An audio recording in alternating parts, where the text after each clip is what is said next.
શ્રાવણ મહિનાના સોમવારે શિવ અભિષેકની વિધિ ગુજરાતીમાં। શ્રાવણ માસ ભગવાન શિવજીને અત્યંત પ્રિય માનવામાં આવે છે। ખાસ કરીને શ્રાવણના દરેક સોમવારે શિવલિંગ પર અભિષેક કરવાથી ભક્તને આધ્યાત્મિક શાંતિ, મનોબળ અને ભગવાન શિવની કૃપા પ્રાપ્ત થાય છે એવી ધાર્મિક માન્યતા છે।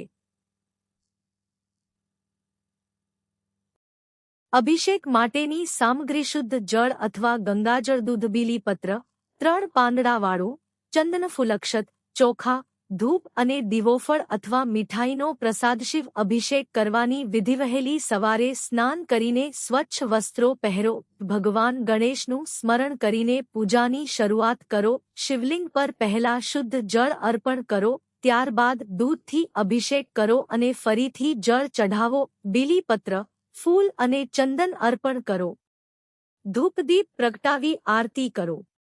નીચેનો મંત્ર ઓછામાં ઓછો 108 વખત જપ કરો।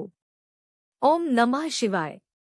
અંતમાં ભગવાન શિવને પ્રસાદ અર્પણ કરીને પરિવાર સાથે પ્રસાદ ગ્રહણ કરો। શ્રાવણ સોમવારનું મહત્વ: ભગવાન શિવ અને માતા પાર્વતીના આશીર્વાદની પ્રાપ્તિ થાય છે એવી માન્યતા છે।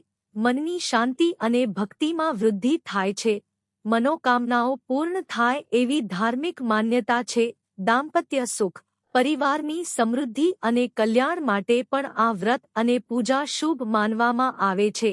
ધ્યાનમાં રાખવાની બાબતો: શિવલિંગ પર હળદર, કંકુ અથવા તુલસીના પાન ચઢાવવામાં આવતા નથી। ભક્તિ અને શ્રદ્ધા સાથે પૂજા કરવી એ સૌથી મહત્વપૂર્ણ માનવામાં આવે છે। શક્ય હોય તો ઓમ નમઃ શિવાય મંત્રનો દિવસભર જપ કરો। ઓમ નમઃ શિવાય। શ્રાવણ માસમાં ભગવાન શિવની કૃપા તમારા અને તમારા પરિવાર પર સદા બની રહે।